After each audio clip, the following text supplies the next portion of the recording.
Hypatia of Alexandria.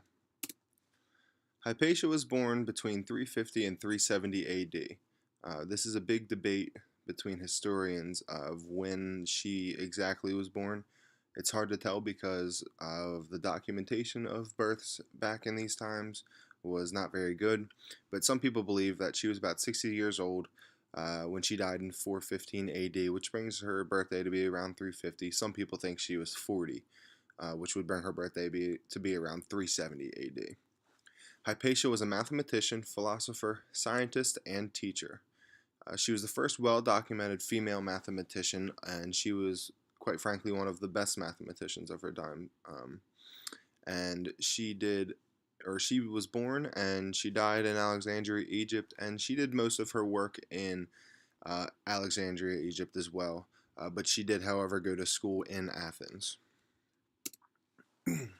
She was the daughter to Theon of Alexandria, who was also a really well-known mathematician at the time, and he was known for his works on Euclid's Elements, and he was known for a bunch of his other works on that he would do commentaries of and interpretations. Growing up, Hypatia was in a wealthy family because of her father being this mathematician who was so well known. Her mother was not very much talked about, and it's not really sure exactly who her mother was, which isn't uncommon at this time. And there was no talks of any siblings either. So as far as we know, it was Hypatia and Theon. And like I had said before, she was very strongly influenced by her father. Growing up, her father wanted to build the perfect person, and that's what he's using Hypatia for. He's trying to form her into being a perfect person, and he raised her on the environment of thought. And we got this from Ginny Adair of Agnes Scott College. And Hypatia spent most of her time with her father growing up and learning from her father, and we'll see what happens next. Hypatia attended the Academy of Athens, like I stated earlier, which is also where her father taught. And at this school, they focused a lot on logic, mathematics, law, and nature. Theon taught her a lot outside of school too, so she was really getting two educations, if you will, because her father was such a profound mathematician and was so smart that she was getting a lot of schooling and a lot of knowledge, probably a lot more than a woman in those days would get, more than the man would. So she got a lot of schooling, she got a lot of knowledge, and she really took it in well. She showed much knowledge and eventually became a colleague of Theon's too. So she really took everything in and she became really smart. And it was rumored that she was smarter and became more intellectually than Theon was at a young age. And she went on to be a teacher and a head at the Plotinus School of Alexandria later on in her life too.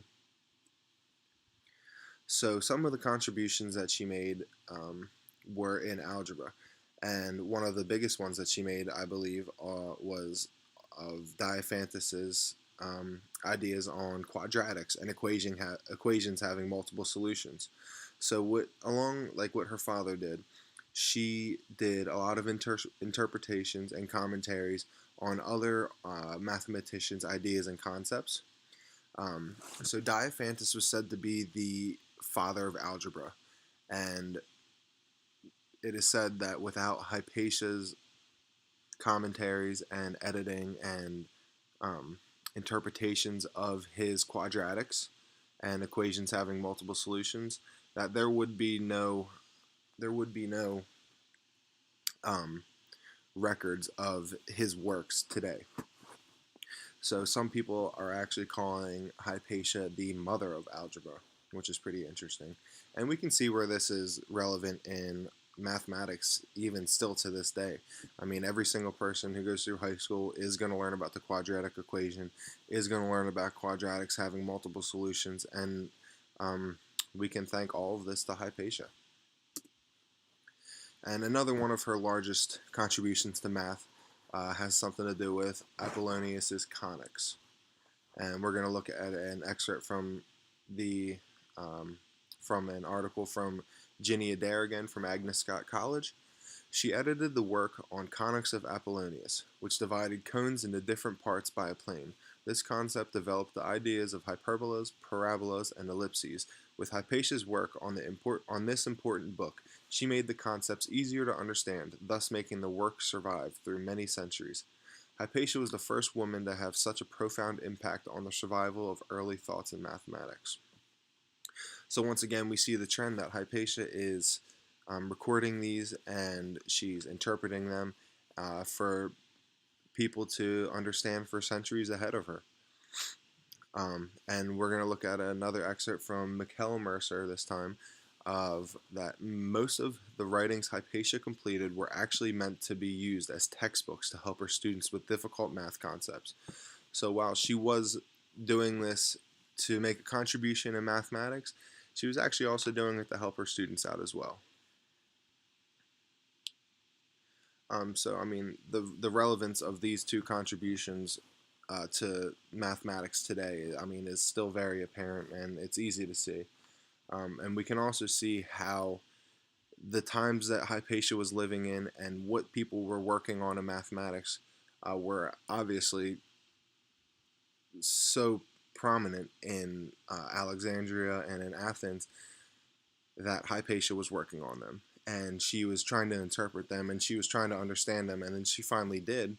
And so she recorded that and recorded her interpretations for many people to see and learn from her as well, and obviously from the original mathematicians too.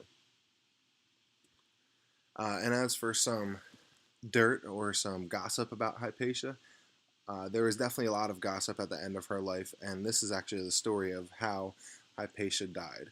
So, Hypatia was a Neoplatonist, and the definition of Neoplatonism is it's a term used to designate a strand of Platonic philosophy. So, it's basically the philosophy of Plato, and that's how Hypatia lived her life, and that was her religion, if you will. Um, and so at the time, there was a kind of divide in Alexandria, and we're going to look at a quote from Michael Deacon in his article from the Britannica Encyclopedia. She was thus seen as a pagan at a time of bitter religious conflict between Christians, both Orthodox and heretical, Jews and pagans. And so this is really showing that in Alexandria at the time they were having problems. And so she was classified as a pagan. Now, what a pagan is basically someone who believes in a religion other than what the norm might be in that area. So in Alexandria, obviously the norm was that they were Christian. And because Hypatia was a Neoplatonist, she was a pagan. And so now we're going to look at an excerpt from Joshua J. Marks' article from the Ancient History Encyclopedia. On her way home from delivering her daily lectures at the university, Hypatia was attacked by a mob of Christian monks, dragged from her chariot down the street into a church, and was there stripped naked, beaten to death, and burned. So this is obviously a tragic death, and wrongfully she was killed. But this is definitely some dirt or some gossip about Hypatia that happened at the end of her life. And then I have some references here of all of the articles and websites that I researched Hypatia on. I hope you all learned something, and thanks.